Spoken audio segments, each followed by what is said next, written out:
Hello,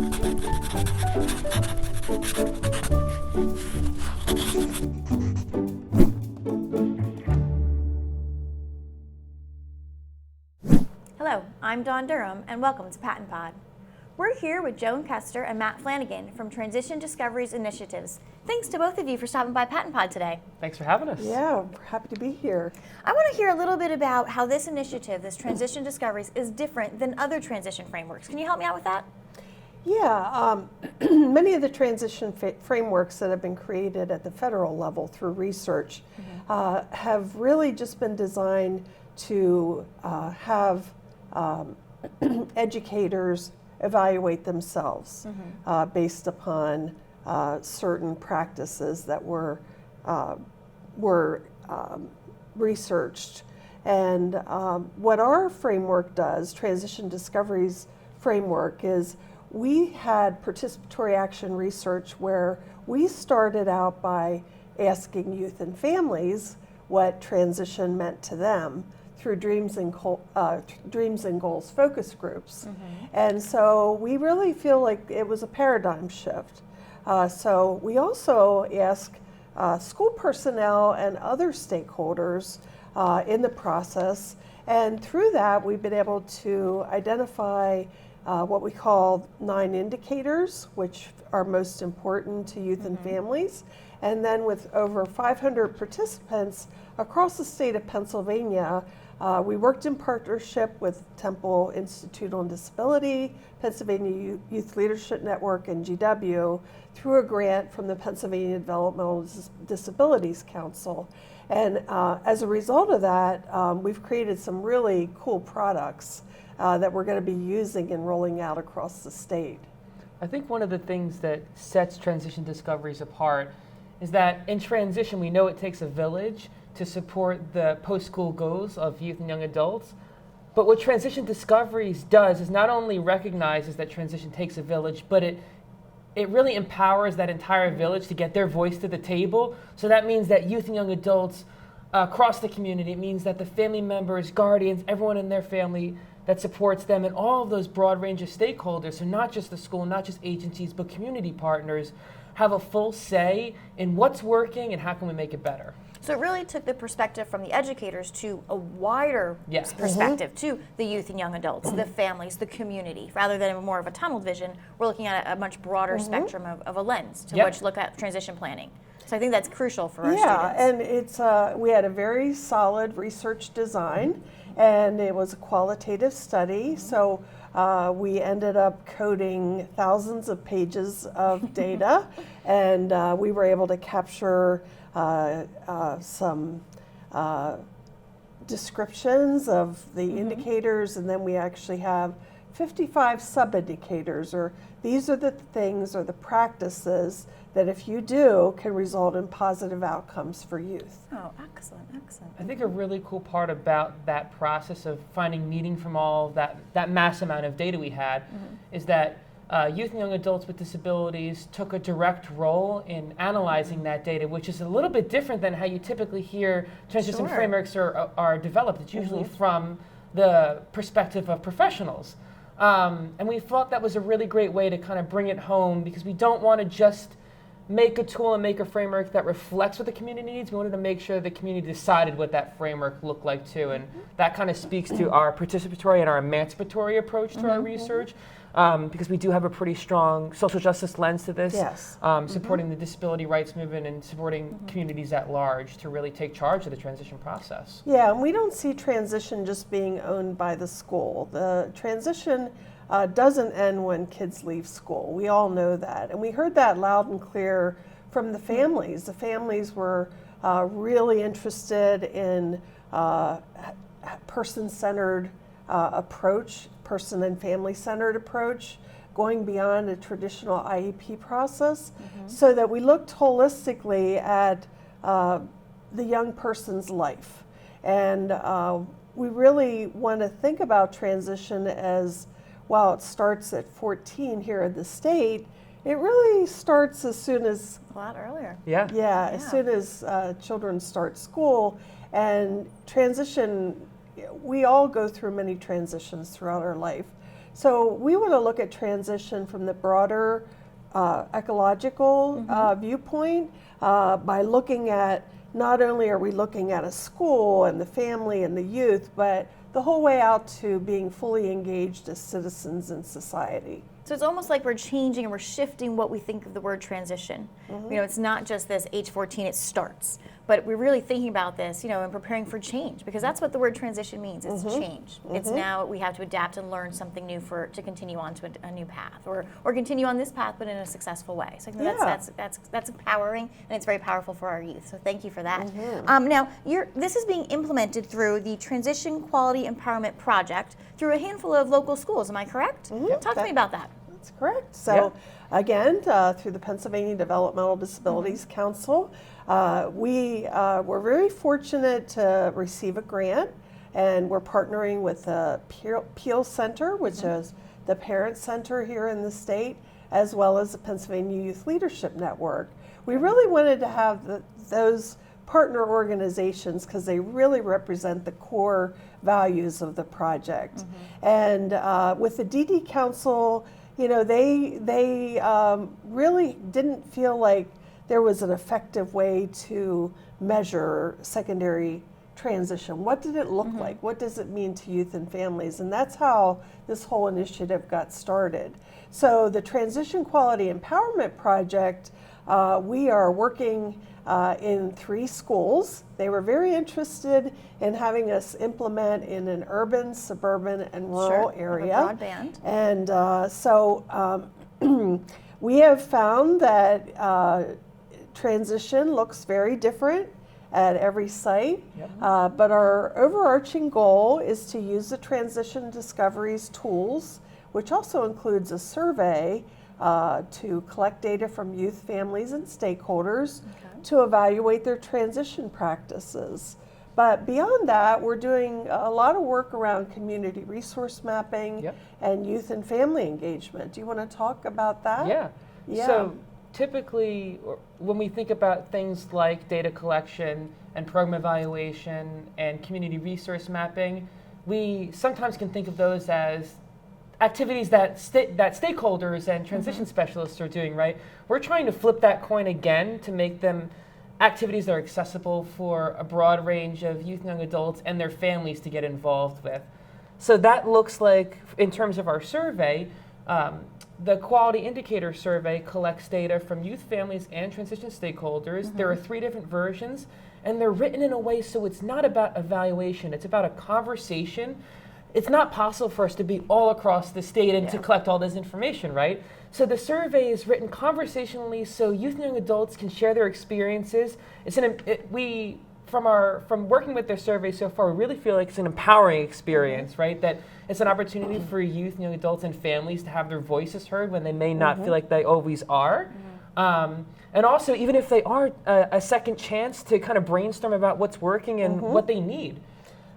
So I think that's pretty powerful. And for these 3 sites, what we're trying to do is build out a youth leadership network, and those networks may become PYLN or Pennsylvania Youth Leadership Network affiliates, so that youth are up front and center. And we want to try to develop a peer-to-peer family support system, and to really try to go broader into the community.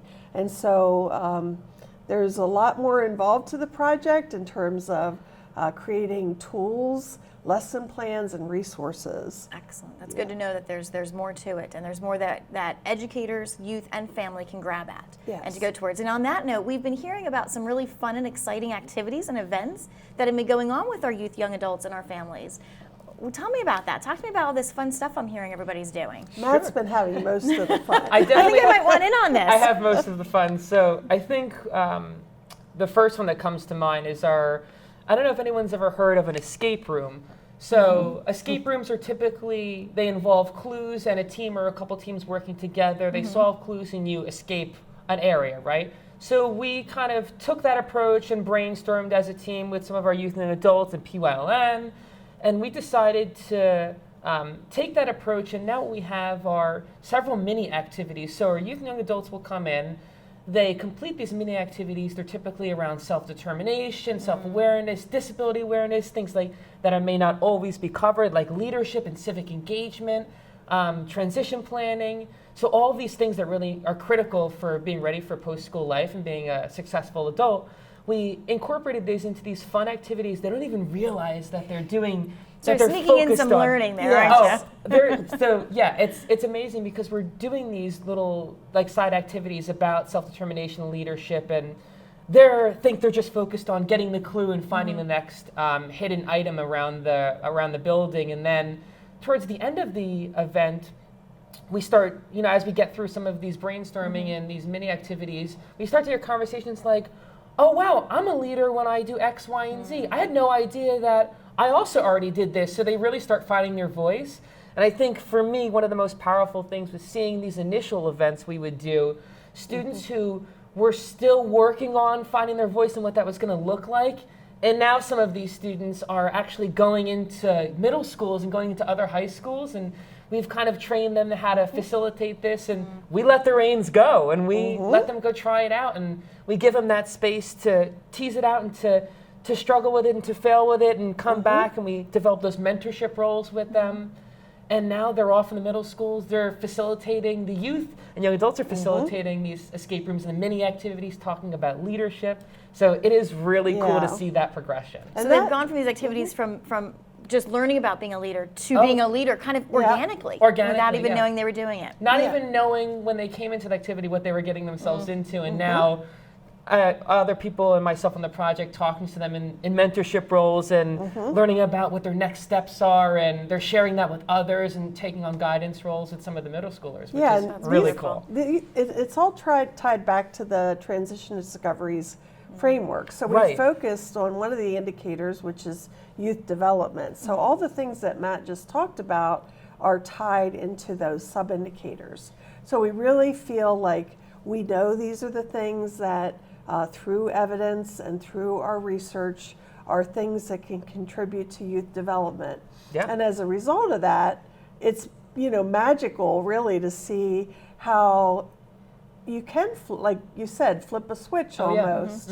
So it's very purposeful, it's meaningful, it has a goal in mind, but the kids and the young adults are just enjoying learning this process and going through this and discovering their voice and discovering a little bit about themselves. It's a perfect title. Discovering a little bit about themselves. Yeah, and in our rural area, we've had one of our project coordinators going in and talking to the students at the school and doing similar activities.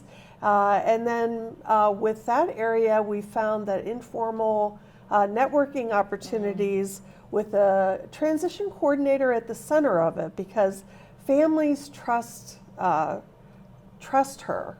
They go to her, and she's really a pivotal piece for the families and the youth. They just count on her. So we had a transition picnic in an outdoor setting, had some food, had some school supplies for the families, but then youth did things like fossil pit and some kind of a trail. Yeah, we had trail activities where, once again, they're engaged in this trail activity and walking around, but at the same time we have these mini activities pulled in there that focus around youth development, these other indicators. And when, by the end too, like, I had no idea that I was really in a lesson the whole time, right? We heard a story from Erin, who was the project coordinator, was sitting there, and she had said the transition coordinator was talking about her daughter, and the mom said, "Well, that's not how I've seen her."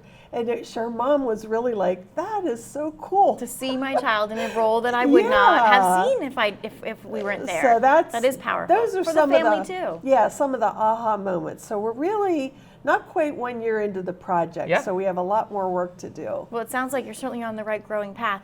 And on that note, share with me what's to come in Pennsylvania with this initiative. What do we have to look forward to with Transition Discoveries? So we are so excited to partner with PaTTAN, and we're working on 2 projects to scale this up. It's different than Transition Quality Empowerment Project. We're using the framework. We are going to work with the Pathways to Graduation initiative, which is focused on helping students with mental health disabilities in middle school stay in school. And one of ours is one of 4 interventions. Yep. And so we are focusing on 4 of the indicators with them. And then statewide, we are going to be doing a rollout through a PaTTAN Transition Discoveries Initiative. They've been focusing mostly on compliance for transition, and now they want to really get into quality. And so we are working now with them on creating online modules. Wonderful. We're mapping out evidence-based practices. We're tying them to national standards. We're building up toolkits, and we are going to be starting this fall for both projects. We are going to coach them through the process. I'll be focusing a lot on the content and practice, and Matt is going to focus heavily on using the data and the action planning process to actually have this have the process, action planning process, take place at local education agencies. So we'll work with the PaTTAN transition consultants, then we'll train the IU transition technical assistance consultants, and then we'll coach and mentor, and they'll be the feet on the ground to work with local education agencies. So we are excited. We have a strong path and a lot of things going on in the future in Pennsylvania with this initiative, and I think I speak for everyone in Pennsylvania when I say it's needed, and we're excited about it, and we think it's going to really project our students into a really great, strong place for our youth, young adults and their families and our communities. Yeah. I think one thing too about this all this content we're developing, there's such a rich diversity in terms of what stakeholders can pull from this P2G project and these online modules. So not only is it around these 4 key indicators of relationships, youth development, person-centered planning, right? All of these things that go into really supporting students with any type of disability, for this focus, students with emotional behavior disabilities, right? To stay in school. But along with all of that content, we're giving stakeholders the tools they need to take an authentic community-based approach to looking at what works and making things even better. So that looks like tools and organizers and all of the materials they need through these modules.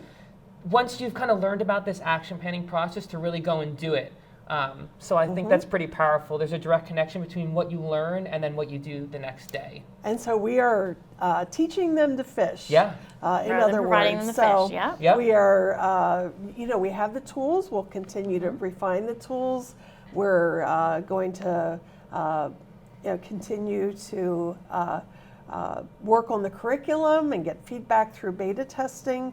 But after several years in, we expect that this will be something that PaTTAN can just run without our involvement. We're very excited for the future. We have a lot to look forward to. Let me ask you this, because on PaTTAnpod, in PaTTAN, we really want educators, practitioners, families to grow in a professional manner, to grow in their knowledge. If you could just offer some brief advice to those who are watching this episode. I would say, one of my almost lifelong career areas of focus has been on youth voice. Putting down your guard, meeting kids where they're at, listening, acting as what we call an adult ally or a mentor, because research shows us that through those types of trusting relationships, and these are some of the sub-indicators in the Transition Discoveries framework, that youth can learn and grow and become leaders. And I think one thing that's really important to me through this work, and something that I try to tell others, is let's think creatively about how we use data. Let's try to think outside the box of data just being a tool to look where students are and start looking at how data can be about experience and how data can be a tool to empower youth and families. It doesn't just have to be snapshots of where we are and where we're going, but it can be an ongoing conversation between those who work with youth and young adults and their families and the youth and young adults and their families themselves, that we can develop that pathway. And it's just another avenue where youth and families and the stakeholders who serve them every day can communicate what's working, what they need, and what we can do better. I love it. Thank you so much. Thank you to Joan and Matt for your time Thank stopping you. at PaTTAnpod Yeah. today. Thanks, Pennsylvania Matt. is excited for the scaling up of transition discoveries. I think it's going to go well for all of us in our larger community, our families, our teachers, our administrators, and our youth and young adults. So we're excited about it. Thank you so much. Thanks for Thank having us. you. Thank you to all of you in the field. You inspire educational growth in your students every day. A special thank you to John Ragsdale for producing this podcast. We'll see you next time on PaTTAnpod.